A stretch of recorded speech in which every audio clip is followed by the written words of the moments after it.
Gusto mo bang mag-invest pero wala kang oras bantayan ang market at trends? Don't worry. In this episode, I will teach you how mutual funds work and how we can utilize it to grow our wealth.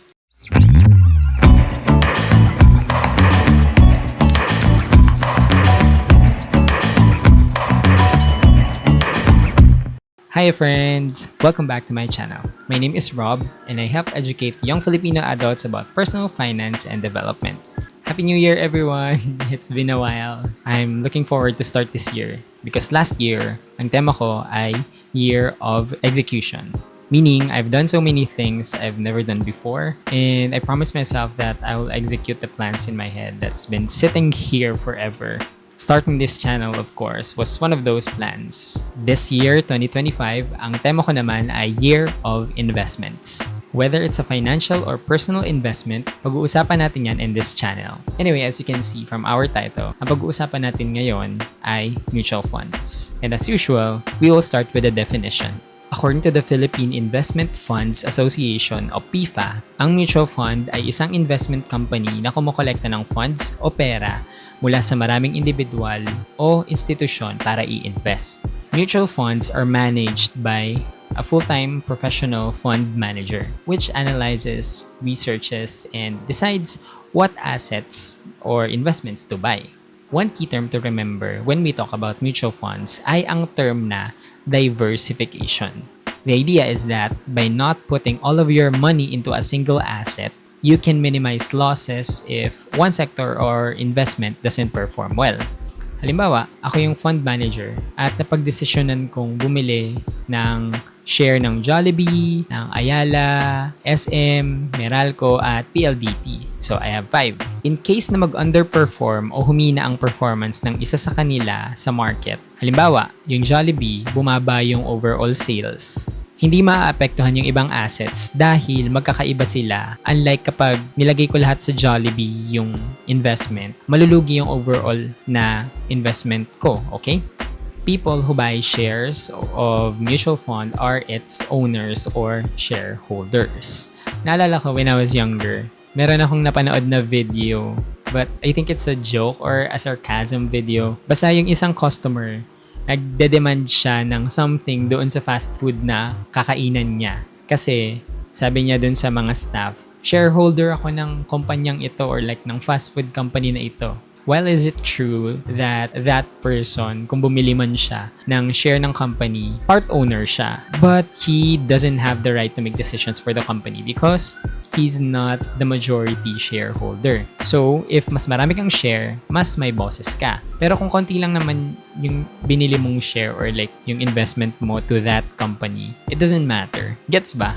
So, how do we make money from mutual funds? There are 2 ways. 1 is capital appreciation and 2 is dividends. When we say capital appreciation, if you buy assets or shares of a mutual fund at a lower net asset value or NAV and sell it when the NAV is higher, you can earn the difference. For instance, nag-invest ako ng 10,000 pesos when the value is 100 pesos per share. So, meron akong 100 shares of the company.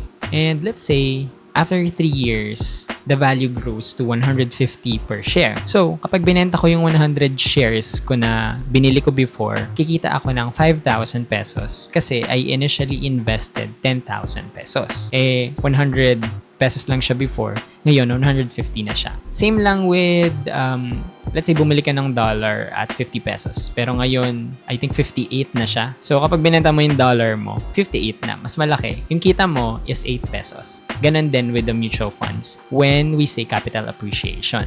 Yun nga lang, as I said, kikita ka lang after mong ibenta ang share. When we say dividends, nag-i-invest yung mutual fund sa dividend-paying stocks or interest-generating bonds. Tapos, kapag kumita yung company, dinedistribute nila to all of its shareholders or investors. Halimbawa, nag-invest si mutual fund sa company A, which pays 5 pesos dividend per share. If the fund owns 1,000 shares, it receives 5,000 pesos in dividends. Yung 5,000 pesos will be divided among all mutual fund investors proportionally based on how many shares they own. So, kung halimbawa, 100 na tao lang kayo sa isang fund, yung kinita na 5,000 pesos will be divided equally. So, meron kayong tig 50 pesos each. Yun ang kita mo, and you don't have to sell your shares to earn. You just have to wait for the dividends to come. Dividends or interests are typically distributed quarterly or annually, depending on the mutual fund's policy. But take note that not all companies pay out dividends. When you receive your dividends, you have two options. Number one, you can take the income as a payout, or number two, you reinvest the income buying more shares for you and let the compounding do its job. So, naalala nyo ba yung last episode natin? Balik tayo dun sa binili kong fund via GCash that pays out dividends. I'll flash it sa screen. Ito yung BPI IMI. This is a feeder fund, meaning aggressive ito dahil 90% of its assets are invested into a single collective scheme.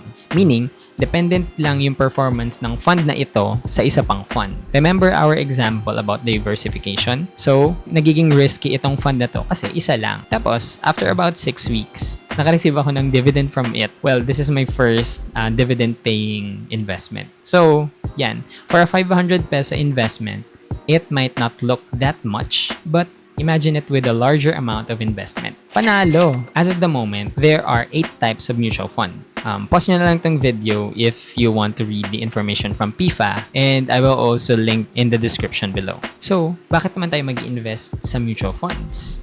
Simple lang. If you want to grow your money without the headache of managing complicated investment options like what a fund manager do, then choose mutual fund. If you don't have the time and energy to directly manage your investments, then investing in mutual fund is a great way to do it. So, katulad ko, na wala naman akong time and energy to monitor the market and trends. So, I invest in a trusted and reliable mutual fund or like investment platforms like yung GCash. This is not sponsored, by the way. And I'm still learning about it too. And as a general rule, only invest what you can afford to lose. If you found value in this episode, please hit the subscribe button and share this to your friends or with someone who could benefit from this. Together, let's help young Filipino adults manage their finances para maiwasan natin ang financial disaster as we age. That's it for this episode. See you on the next. Matane!